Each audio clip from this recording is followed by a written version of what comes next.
मैंने खाड़ी और रसेली का पुल जो 2014 से लटक रहा था गोया। तो ये 8-10 सालों से लटकता हुआ जो पुल था, इसका मसला मैंने हल किया और वैसा का हमने बिहार के सतह पर एक नया तारुफ कराया है। और ये अल्लाह का बड़ा फजल है कि हमने दोनों साबिक एमएलए हजरात की खिदमत की है। मैंने उनको दुश्मन नहीं जाना। मैंने समझा कि कल तक उनको मौका दिया था आवाम ने, कल उन्होंने काम किया है, उनके भी खिदमत रहे होंगे। और आज मुझे मिला है तो अभी अब्दुल जलील मस्तान साहब का गांव कट रहा था, जहां पर तकरीबन 1 करोड़ से हमने गांव के प्रोटेक्शन के लिए संख्या। आदाब, नमस्कार, अस्सलाम वालेकुम। अभी हम मौजूद हैं अमौड़ विधानसभा के AIMIM के चर्चित विधायक अख्तरुल ईमान साहब के पास। इससे जो है जानने का प्रयास करेंगे कि आखिर जो है 5 साल ये विधायक रहे हैं, कौन से बेसिक मुद्दा को लेके है काम किए हैं और कितना काम हुआ है, और आगे जो है विधानसभा में ये जब आते हैं तो ये कौन सा बेसिक मुद्दा लेके जो है चुनाव प्रचार करेंगे। अजीज़म, बहुत बहुत शुक्रिया, आप आए और मुझे आवाम से जोड़ने का आपने काम किया, हम इसके लिए मुबारकबाद देते हैं। दरअसल अमौर बैसा के हम तमाम तर भाइयों का, तमाम तर सम्मानित जो वोटर हैं, हम बड़ा ममनून हूँ, मशकूर हूँ, शुक्रगुजार हूँ कि उन्होंने मुझे मेरी हैसियत से ज़्यादा इज्जत बख्शी। 1,88,000 वोटों में से 94,000 यानी 51% से ज़्यादा वोट हमको दिया इन लोगों ने। और अमौर बैसा यकीनन है कि पुरअमन इलाका है, शरीफ लोग हैं, गुर्बत है, और गुर्बत तो पूरे सीमांचल में है, लेकिन ये इलाका कुछ ज़्यादा तबाह बर्बाद है। चूँकि सैलाब से सबसे ज़्यादा तबाही अगर सीमांचल में किसी इलाके में होती है, और घनी नदियाँ अगर कहीं हैं, और बहुत तेज़ रफ्तार की और कटाव करने वाली जो नदियाँ हैं, वो सभी नदियाँ तकरीबन हिमालय की आगोश से चलने वाली तीस्ता वहाँ सिलीगुड़ी से, और फिर परमान से निकलती है, परमान निकलती है सुपौल के करीब से, जोगबनी से। ये सारी नदियाँ जो महानंदा हुआ, मेची हुआ, डोक हुआ, कनकी हुआ, सारी नदियों का संगम आकर इस इलाके में हो जाता है। अगर आप खड़े हो जाएंगे बेलगच्छी के नज़दीक तो आप देखेंगे कि वहाँ पर बेलगच्छी के सड़क के किनारे नदी बहती है, वो परमान है।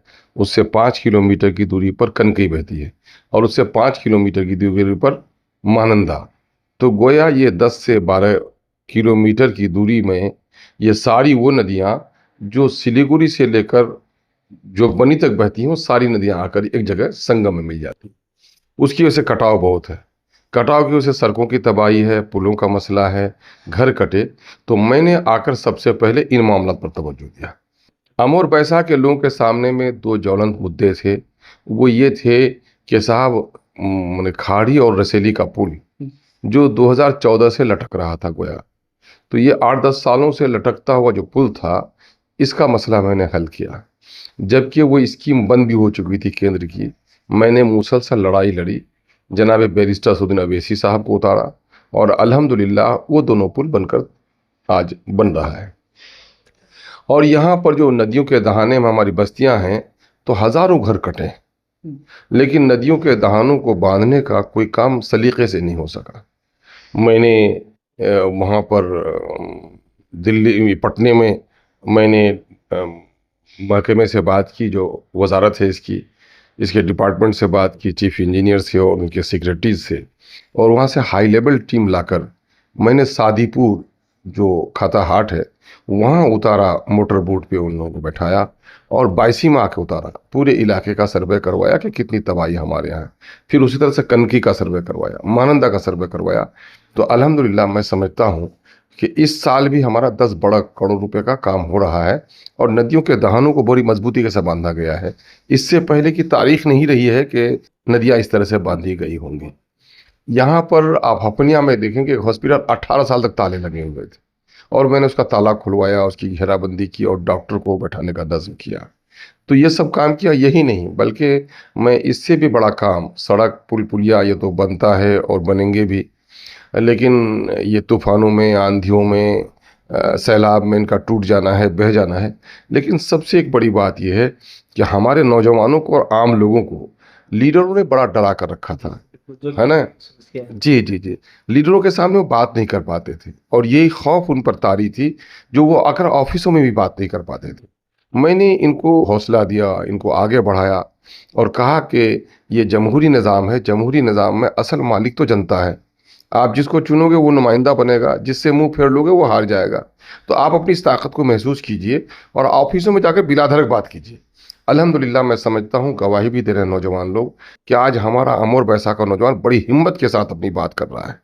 ब्लॉक में जाता है, सीओ के पास जाता है, थाने में जाता है। पहले जो खौफ इन पर तारी थी, वो खौफ अल्हम्दुलिल्लाह जो नेताओं ने भी बैठा कर रखा था, उस खौफ को हमने ख़त्म किया है। और आज हमसे भी सवाल कर रहे हैं, मुझे खुशी हो रही है ना। तो और एक सबसे बड़ा काम जो मैं कहूँगा कि इस इलाके की तबाही की जो सबसे बड़ी वजह रही, वो सैलाब की तबाही से भी ज़्यादा वो रही कि यहाँ लोगों ने बिरादरी में लोगों को बांट के रखा था, है ना। बिरादरीवाद में पश्चिम का झगड़ा, पूरब का झगड़ा, सुरजापुरी का झगड़ा, कुलिया का झगड़ा, और इस झगड़े ने इस इलाके को तबाह किया, जिसको हम कहते हैं इस्लामी शरीयत में उसको कहा जाता है तासुब कहा जाता है, उसको असबियत कही जाती है। उसको मन असबियत मने वसूल और ज़ाब्ते को ताक पर रखकर अपनी बिरादरी का साथ देना, अपने ख़ानदान का साथ देना, अपने भाषा वालों का साथ देना, अपने इलाके का साथ देना, वसूलों को ताक पर रखकर, इसको कहते हैं असबियत। और असबियत की सड़ी हुई लाश से इलाका तबाह हो रहा था। देखो नहीं तो कुल्हिया जीत जाएगा, देखो नहीं तो सुरजापुरी जीत जाएगा। मैंने अल्हम्दुलिल्लाह मैं यहाँ कुल्हिया भाइयों का भी और सुरजापुरी भाइयों का भी शुक्रिया अदा करता हूँ। इन दोनों ने मेरे पैगाम को सुना और मुअज़्ज़ज़ उलमा कराम जो इस इलाके के आलिम हजरात हैं, उन्होंने भी इस चीज़ की बड़ी दावत की, और नतीजा ये हुआ है कि असबियत के उस सड़े हुए लाश को हमने दफनाया। और आज अल्हम्दुलिल्लाह अमोर बैसा में कम अज कम ये झगड़ा तो मेरे ज़माने में नहीं है कि कौन कुलिया है कौन सुरजापुरी, इसकी कोई तमीज़ नहीं है। मैं इलेक्शन में भी कहा था, आज भी कहता हूँ, कल भी कहूँगा, अल्लाह से दुआ मांगता हूँ कि मैंने हमेशा चोर उचक्के और दलालों से हटकर राजनीति की है। मेरे आने के बाद दलालों को भी कुछ दुबले हुए हैं, जिसकी वजह से आज मेरे खिलाफ प्रोपेगेंडा करना चाहिए उनको, उनकी फितरत है। एक और मामला है, समाज के कुछ बड़े लोग, जो बड़े लोग समाज के होते हैं, गरीबों को हौसला देते हैं, वक्त पर मदद देते हैं, नेक लोग हैं, मैं उनकी तारीफ करता हूँ। लेकिन कुछ ऐसे लोग भी बड़े हैं जो ये चाहते हैं कि गांव का गरीब हिम्मत से न वो करे, बोले। उनके दरवाजे पर आए तो कुर्सी पर नहीं बैठे, कोई नेता आए तो सिर्फ उन्हीं दरवाजे पर बैठे, जिसको मैं चौधरी कहता हूँ। ये चौधरी लोग, जो चौधरी राज था, जो गरीबों को डांट के रखना, एमएलए से मिलेगा तो चौधरी मिलेगा, बाकी गांव के लोग नहीं मिलेंगे। तो मैंने हर आदमी से, जो बेचारा गरीब है, हमारा जो मजदूर है, मैं समझता हूँ कि दालानों में रहने वाले उस आदमी के वोट की कीमत उतनी है जितनी एक मजदूर की है। तो मैंने सबका साथ लिया, तो नतीजा ये हुआ कि आज मैं गरीबों के दरवाजे पर बैठ जाता हूँ, रास्ता चलते हुए उनकी बात सुन लेता हूँ। तो इन बेचारों को ये लगा कि ये मेरा अपना आदमी है। अल्हम्दुलिल्लाह मैंने समाजी तब्दीली भी लाई है ना। जहाँ तक करप्शन का मामला है, तो नीतीश कुमार की जो सरकार है वो करप्शन में गंगे में बह रही है, करप्शन के गंगे में बह रही है। ये यहीं का मामला नहीं, पूरे बिहार का मामला है ना। मामला ये है कि उसके बावजूद भी यहाँ है, आज भी है, अमर बैसा में है। मैं ये नहीं कहूँगा कि करप्शन नहीं है, करप्शन है, लेकिन करप्शन पर हम लोगों ने काबू पाने की कोशिश की है और कर रहे हैं। लेकिन उसके लिए ज़रूरी है कि मिस्त्री बहुत ही अच्छा हो, लेकिन ईंट अगर गुड़िया हो तो फिर दीवार अच्छी नहीं होगी। मिस्त्री कितना ही अच्छा हो, तख्ता अच्छा नहीं होगा तो कश्ती अच्छी नहीं होगी। तो लीडर के साथ साथ जो उनके फॉलोइंग हैं, जो उनके फॉलोअर्स हैं, उनको भी अच्छा होना ज़रूरी है। तो हमारे लोगों में अब ये हिम्मत आ रही है, लेकिन पूरी हिम्मत नहीं आ रही है कि वो रिश्वत के खिलाफ बोलें, रिश्वत देने के खिलाफ टोकें, ये नहीं हो पा रहा है। लेकिन इंशाअल्लाह उधर भी पेशरफ्त हुई है और अल्लाह का शुक्र है, अब इनके खिलाफ भी लोग बोल रहे हैं। और मैं समझता हूँ कि 2-4 साल के दरमियान में जो आमदरफ्त की हमने वो कर दी है। अभी आपको मैं बता दूं कि रौटा से जो पूर्णिया की दूरी है, इंशाअल्लाह आने वाले साल में वो दूरी 20 किलोमीटर कम हो जाएगी। रौटा वालों को अब बाइसी होकर तब जाना पड़ता है पूर्णिया, लेकिन इंशाअल्लाह आइंदा साल तक वो 4 पुल थे, डकेता का पुल, पुलकट्टा का पुल जो अधूरा पड़ा था, उसको हमने मुकम्मल कराया। रसेली का पुल तामीर हो रहा है, और एक और आगे चलकर है जो नामनगर के करीब है, बम्माधार, उसका भी टेंडर हो गया है। तो सारे पुल अब हमारे लाइन पर हैं, इंशाल्लाह साल भर में बन जाएंगे। तो नतीजा ये होगा कि 18 किलोमीटर 20 किलोमीटर की दूरी उनकी कम हो जाएगी। मैंने उसको नज़दीक कर दिया। एक और खुशखबरी देता हूँ कि फ़कीर टोली के पास आप उतरेंगे, अभी जो हमारे एक्स एमएलए जनाब अब्दुल जलील मस्तान साहब हैं, उनके घर से किशनगंज की दूरी 40 किलोमीटर है ना। और वो देखेंगे, और जो उनके घर से अगर गाड़ी लेके आप जाएंगे, किशनगंज से होते हुए आएंगे, मकई लेकर, अनाज लेकर, कान की, तो 55 किलोमीटर है। और मैंने महानंदा में, अभयपुर में 2 अरब 7 करोड़ से पुल सेंक्शन करवाया। जो सीमांचल का सबसे तवील पुल है, जिसकी लंबाई 1.25 किलोमीटर है। और अब हमारे माननीय एक्स एमएलए जनाब अब्दुल जलील मस्तान साहब को अब वो 10 किलोमीटर की दूरी पर कानकी चले जाएंगे, 55 किलोमीटर की जगह पर। 40 किलोमीटर की दूरी पर ट्रेन पकड़ने के लोकेशन जाते थे, अब वो 18 से 20 किलोमीटर पर चले जाएंगे। तो ये हमने किया है, और ये अल्लाह का बड़ा फजल है कि हमने दोनों साबिक एमएलए हजरात की खिदमत की है।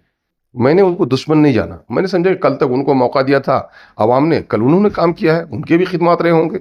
और आज मुझे मिला है, तो अभी अब्दुल जलील मस्तान साहब का गाँव कट रहा था, जहाँ पर तकरीबन 1 करोड़ से हमने गांव के प्रोटेक्शन के लिए सेंक्शन करवाया स्कीम, और उनका रास्ता भी आसान किया। सबा जफर साहब जो मेरा नाम लेते ही बहुत चिढ़ जाते हैं, हालांकि वो बड़े नेक बाप के बेटे हैं, उनके वालिद मोहतरम को बहुत लोग आज नेकी से याद करते हैं। उनके घर के नज़दीक का पुल, जिसका लोगों ने सीमेंट गिट्टी उठा लिया, चुड़ा लिया, धमका लिया, वो पुल जो अधूरा पड़ के रह गया था, वो पुल भी मैं उनका बनवा रहा हूँ। इंशाल्लाह उनकी भी खिदमत करने का मुझे मौका मिला है। तो हर कस व नाकस का, गरीब से लेकर अमीर तक की हमने खिदमत की है। और उससे बढ़कर भी एक और बात मैं कहूँ कि सीमांचल में 2 ऐसे हलके हैं जहाँ मुस्लिम माइनॉरिटी की आबादी 74% है। एक किशनगंज में कोचा धामन और पूर्णिया में अमौर। ये इलाका गरीब भी है और मफलुकुल हाली है। माइग्रेंट लेबर सबसे ज़्यादा यहाँ पर है। इन्फेंट मोर्टिलिटी रेट यानी बच्चे की वलादत की बात, मौत की शरह भी ज़्यादा है। और पूरे सीमांचल ही का मामला गुर्बत का है।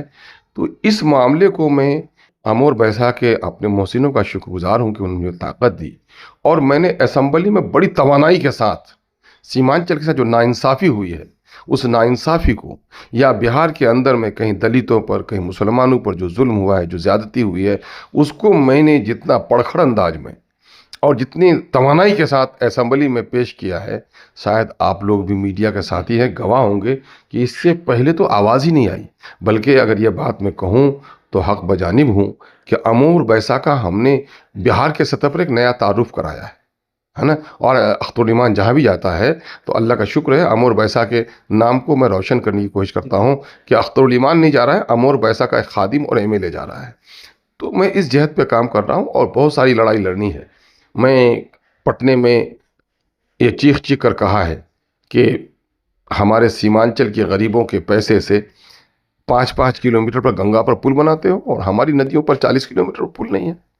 नतीजा ये है कि परमान नदी में, है ना, अभी हमारा बकरा धाड़ में एक नया पुल सेंक्शन हो गया है ना, तो वो भी हो गया है। अभी एक भाग ताहिर गांव है, जो गांव 3 तरफ से जजीरा नुमा जिसको कहते हैं, वो है 3 तरफ से सैलाब में, तो वो चारों तरफ से घिर जाता है। वहाँ की आबादी, वहाँ के बच्चों की शादी ब्याह, तालीम ताल्लुम, सेहत, सब मामला मुतासिर था। अभी वहाँ से मैंने पुल सेंक्शन करा दिया, उसकी संगे बुनियाद रख दी है। अभी एक पुल मैं समझता हूँ कि पूरब की जानिब से जो लोग रौटा आते हैं, हेडक्वार्टर 8 किलोमीटर उनका कम हो जाएगा, और मैंने नंदनिया घाट पर पुल सेंक्शन करा दिया है ना। अभी आमगाछी में एक पुल का मसला बहुत दिनों से चला आ रहा था, लोग नहीं करा सके, हमारा आमगाछी का पुल सेंक्शन हो गया है। मैं इस तरह से मुसलसल अभी यहाँ भाग ताहिर के बाद हम यहाँ तालवारी पंचायत में भी हमारा एक पुल सेंक्शन हुआ है। मैं मुसलसल अपने काम में लगा हुआ हूँ। तो लेकिन है ये कि तने हमा तमाम दाग दाग सूत, माने ये है कि 1-2 जख्म नहीं, सारा जिस्म है छलनी, दर्द बेचारा परेशान है कि कहाँ से उठे। मुझे जो अमूर पैसा मिला है पूरे तौर पर ज़ख्मी और घायल बना है। मैंने आंखों के कांटे निकालने के लिए तालीमी हालात को बेहतर बनाने की कोशिश की है। अभी अल्हम्दुलिल्लाह हमारे दोनों ब्लॉक में डिग्री कॉलेज सेंक्शन हो गया है, डिग्री कॉलेज सेंक्शन हो गया है। दोनों ब्लॉक का जो घर आप जर्जर देख रहे हैं, ये लगभग 16 से 20 करोड़ के दरमियान में दोनों का टेंडर हो गया है। सही रकम मुझे मालूम नहीं है अभी, लेकिन दोनों इंशाल्लाह मैं समझता हूँ कि अगले साल आप आएंगे तो आलीशान इमारत आपको मिल, डगरवा की जो तरह देख रहे हैं आप, है ना, इंशाल्लाह वो आलीशान इमारत यहाँ भी देखेंगे। यहाँ का जो हॉस्पिटल है ना, और तो उस हॉस्पिटल में भी उसका टेंडर हो गया, उसका काम चल रहा है।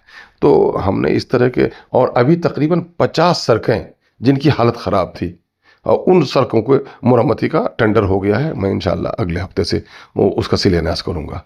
और आपको ये भी बता दूं कि 2 सड़कें ऐसी हैं जिस सड़कों से बड़ी तबाही भी हुई और लोग परेशान भी हुए हैं। और ख़ास करके पश्चिम का जो इलाका है हमारा, वो आपका मनवारे हो, अधांग का मसला हो, टियरपारा का कुछ हिस्सा हो, झवारी का हिस्सा हो, बहुत बुरी तरह से मुतासिर था वो रहड़िया सड़क के ताल्लुक से, जिसकी वजह से लोगों ने इलेक्शन बैकआउट भी किया था। तो अल्लाह का शुक्र है वो भी मेरा टेंडर हो गया, कल उसका इंशाल्लाह टेंडर फाइनल हो जाएगा। और एक और मामला है कि उस पर कभी कोई सोच नहीं पाते थे। आप देखेंगे वो वहाँ से खता चौक से मनवारे एक सड़क आती है जो सड़क भी है और बांध भी है, और नेता लोगों ने कभी बनाने की कोशिश की तो बांध वाले से लोग एनओसी नहीं ले सके, और अल्हम्दुलिल्लाह मैंने वो काम भी करवा दिया है कि अब मनवारे के लोगों को दोनों तरफ से, एक तरफ से रहड़िया होते वाराइदगा होते भी निकल सकते हैं वो, और दूसरी तरफ अब वो खताहाट भी जाए तो उनको कोई दिक्कत नहीं होगी। ये सारे काम हमने करवाए हैं। बिजली की हालत में भी पहले से सुधार हुआ है। एक नया जो पावर सब स्टेशन है वो सेंक्शन कराया है, अभी उसका टेंडर हो गया है, वो बलवा गुस्तरा में उसको बनना है, उससे हमारा फ़ायदा होगा उससे। और बिजली के ताल्लुक से काम भी करवाया कि बिजली की जो सप्लाई होती है अमोर बैसा में, तो वो पूर्णिया से होती है, काफ़ी दूर, लगभग 60 किलोमीटर 70 किलोमीटर की दूरी हो जाती है चक्कर काटते हुए। और दूसरा जो आता है वो आता है आपका यहाँ दालकोला से, लेकिन चूंकि किशनगंज में सेंट्रल ग्रिड है तो हमने कोशिश किया उस पर, अब वहाँ से 17 किलोमीटर की दूरी है सिर्फ बौलाना है तो, और वहाँ से लगभग 25 किलोमीटर की दूरी है अगर लौटा है तो, है ना, 40 किलोमीटर से कम की दूरी पड़ेगी अमोरा है तो वहाँ से उस ग्रिड को जोड़ दिया है और उसका काम फाइनल स्टेज में है। तो ये सारा काम है, लेकिन मैं समझता हूँ वही कि इस पूरा जिस्म छलनी है, अभी कुछ जगहों के ज़ख्म पर हमने मरहम लगाया है, अभी बहुत कुछ काम करना यहाँ पर बाकी है। और एक बात मैं और बता दूँ आपको कि जब मेरी पार्टी यहाँ आई थी तो चूँकि हमारे बैरिस्टर साहब टोपी पहनते हैं, दाढ़ी रखते हैं, एक मुत्तकी का चेहरा है, तो लोगों ने बड़ा अजीब सा माहौल बनाया हमारे ताल्लुक़ से कि भाई बहुत सख्त मुसलमान हैं और ऐसे हैं वैसे हैं, एंटी हिंदू हैं। अल्हम्दुलिल्लाह कोई माई का लाल जन्म लेकर नहीं कह सकता कि मेरे आने के बाद अमोर बैसा में हिंदू और मुसलमानों की कशीद हुई है। हिंदू और मुस्लिम दोनों आँखें हैं। जो सर सैयद अली रहमान ने कहा था, हिंदुस्तान की हैसियत एक खूबसूरत दुल्हन की है और हिंदू और मुसलमान दोनों उसकी रसीली आँखें हैं। कोई एक आँख भी टूट जाए तो हमारी दुल्हन बदसूरत हो जाएगी। तो मैं यही समझता हूँ हिंदू और मुसलमान जो अमोर के हैं वो इसकी रसीली आँखें हैं। इस खूबसूरत दुल्हन की दोनों आँखों में हम नूर और चमक देखना चाहते हैं और अल्हम्दुलिल्लाह हमने दोनों के लिए काम किया है। उनके लिए अगर मैं कब्रिस्तानों की घेराबंदी करा रहा हूँ तो उनके शमशान घाट भी बनवाए। मैं अगर दूसरे काम अगर रिफाही करवा रहा हूँ तो आज उनके लिए सत्संग का भवन भी बनवा रहा हूँ। मैं आपको रौटा हाट में जहाँ मैखाना था, जहाँ लोग शराब के अड्डेबाजी करते थे, उस मैखाना में मैंने कुतुब खाना बना दिया है ना, आज लाइब्रेरी है वहाँ पर। तो ये काम कर रहा हूँ पेदर पे। ब्लॉक में लोग आते थे, बैठने की जगह नहीं आवाम की होती थी, हमने अवैसी दरबार के नाम से वहाँ बना दिया है पैसा में, और अमोर में भी वो अंडर प्रोसेस है, इंशाल्लाह वो भी बन जाएगा। तो ये छोटे मोटे काम है जिसका तस्करा मैंने किया है। वैसे अगर ये 5 साल मेरी काविशों कोशिशों मेहनतों को अगर आप देखेंगे तो ज़रा सा यूट्यूब में चले जाइए, MLA अमोर अख्तरुल ईमान, तो बहुत सारी शहादतें जो कुछ मैंने कहा है वो मेरी ज़बान से नहीं बल्कि असम्बली के दरो दीवार से, वहाँ के कंकर और पत्थर की ज़बानी भी अख्तरुल ईमान की कोशिशों का तस्करा ज़रूर होगा।